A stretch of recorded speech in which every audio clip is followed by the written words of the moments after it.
जय श्री हरि। हम सभी की कामना होती है कि हम यशवान, समृद्धवान, आरोग्यवान बने। माँ लक्ष्मी की कृपा हम पे हो। देवराज इंद्र द्वारा की गई माँ की स्तुति के श्रवण मात्र से माँ प्रसन्न होती है और माता लक्ष्मी की कृपा सब पर बनती है। भक्ति भाव धारा प्रस्तुत करता है देवराज इंद्र द्वारा की गई माता लक्ष्मी की स्तुति। देव और दैत्यों से युद्ध से बार बार श्रीहीन होने से देवराज इंद्र परेशान थे। उन्होंने माँ से प्रार्थना की कि वह सदैव अपनी कृपा उन पर बनाए रखे। देवराज इंद्र कहते हैं, संपूर्ण लोकों की जननी, विकसित कमल के सदृश नेत्रों वाली, भगवान विष्णु के वक्ष स्थल में विराजमान कमलोद्भवा श्री लक्ष्मी जी को मैं प्रणाम करता हूँ। कमल जिनका निवास है, कमल ही जिनके कर कमलों में सुशोभित है तथा कमल दल के समान ही जिनके नेत्र हैं, उन कमल मुखी कमल नाभ प्रिया श्री कमला देवी की मैं वंदना करता हूँ। हे देवी, तुम सिद्धि हो, स्वदा हो, स्वाहा हो, सुधा हो और त्रिलोकी को पवित्र करने वाली हो। तुम ही संध्या, रात्रि, प्रभा, विभूति, मेधा, श्रद्धा और सरस्वती हो। हे शोभने, यज्ञ विद्या अर्थात कर्मकांड, महाविद्या अर्थात उपासना, गुह्य विद्या अर्थात इंद्रजाल, हे माता आप ही हो। हे देवी, आन्वीक्षिकी, वेद त्रयी, वार्ता और दंड नीति भी आप ही हो। अपने शांत और उग्र रूप में समस्त संसार में व्याप्त रहने वाली, हे देवी, तुम्हारे बिना किसी भी स्त्री में ऐसी शक्ति नहीं जो देव देव भगवान गदाधर के योगीजन चिंतित सर्व यज्ञमय शरीर का आश्रय पा सके। हे देवी, तुम्हारे छोड़ देने पर संपूर्ण त्रिलोकी नष्ट प्राय हो जाती है। अब तुम्ही ने उसे पुनः जीवन दान प्रदान किया। हे महाभागे, स्त्री, पुत्र, ग्रह, धन, धान्य तथा सुहृद, ये सब आप ही की कृपा से मनुष्यों को प्राप्त होते हैं।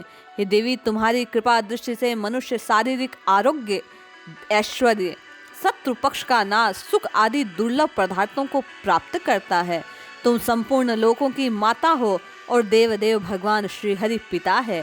हे माते, तुमसे और श्री विष्णु भगवान से ये सकल चराचर जगत व्याप्त है।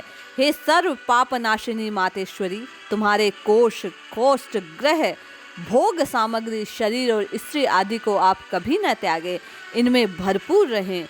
आई विष्णु वृक्ष स्थल निवासिनी, हमारे पुत्र, सुहृद, पशु और भूषण आदि को आप कभी न छोड़े। हे अमले, जिन मनुष्यों को तुम छोड़ देती हो उन्हें सत्व, सत्य, सोच, शील आदि गुण भी शीघ्र ही त्याग देते हैं।